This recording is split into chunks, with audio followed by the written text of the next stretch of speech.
12 बजे का corona bulletin आप देख रहे हैं और आपके साथ मैं हूं अर्पिता आर्या। लॉकडाउन पार्ट 2 के दौरान नाई की दुकान, restaurant, book store, local workshop और शहरी इलाकों में आने वाले छोटे उद्योगों को खुलने की मंजूरी नहीं होगी। केरल सरकार ने 17 अप्रैल को इन्हीं छूट देने का आदेश दिया था। इसी तरह कुछ और राज्यों में भी लॉकडाउन पर जारी निर्देशों के अलावा छूट दिए जाने की शिकायतें मिली थी, जिन्हें केंद्र सरकार ने लॉकडाउन की गाइडलाइंस का उल्लंघन बताया। गृह मंत्रालय ने केरल सरकार समेत सभी राज्य सरकारों को एक चिट्ठी लिखकर साफ कर दिया कि छूट के लिए केंद्र की ओर से जारी निर्देशों के अलावा कोई भी राज्य अलग से छूट का आदेश जो है वो नहीं दे सकता है। अमित पांडे हमारे सहयोगी इस वक्त जुड़ चुके हैं। अमित, ये जरा बताइए किन किन लोगों को छूट दिया जा रहा था और कौन कौन से राज्य में ये दरअसल चल रहा था?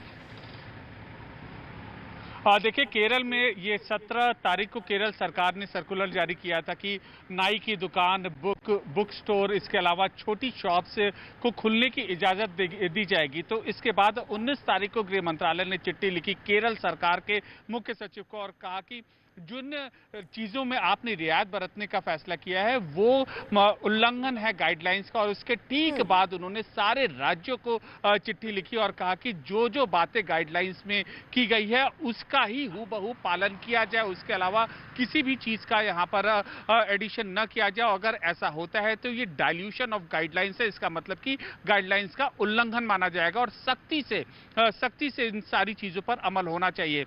और उस जो 15 अप्रैल को गाइडलाइन जारी की गई थी अर्पिता, उसमें साफ तौर पर इस बात का जिक्र था कि केवल जरूरी चीजों से जुड़ी दुकानें जिनका उपयोग अनिवार्य है आम जिंदगी में, उन्हीं को खुलने की इजाजत होगी। उसके अलावा किसी भी चीज के खुलने की इजाजत नहीं होगी। ठीक है अमित, रहिए आप हमारे साथ। तो लॉकडाउन पर सख्ती से अमल करवाने के लिए गृह मंत्रालय ने 6 केंद्रीय टीमें बनाई हैं और इन 6 टीमों में अलग अलग मंत्रालयों के आला अफसर शामिल होंगे और ये सभी टीमें देश के हर हिस्से में जरूरी सामान की सप्लाई पर नजर रखेंगी। साथ ही गृह मंत्रालय ने सभी राज्यों को स्वास्थ्य कर्मियों की सुरक्षा के निर्देश भी जारी किए हैं। गृह मंत्रालय ने कहा कि राज्यों की ओर से अगर गाइडलाइंस तोड़ी जाती है तो इससे स्वास्थ्य संबंधी खतरे पैदा हो सकते हैं। गृह मंत्रालय ने इंदौर, मुंबई, पुणे और मिदनापुर में ज्यादा गंभीर हालात की बात करते हुए वहां पर ज्यादा एहतियात बरतने को कहा है। अमित हमारे साथ जुड़े हुए हैं। अमित, जिस तरीके से ये भी निर्देश दिए गए हैं कि जो नियम है आप उसका अच्छे से पालन कराइए और पूरी तरीके से पालन कराइए, कहीं भी किसी भी संदर्भ में तोड़ना नहीं, और एक कमेटी भी गठन की है।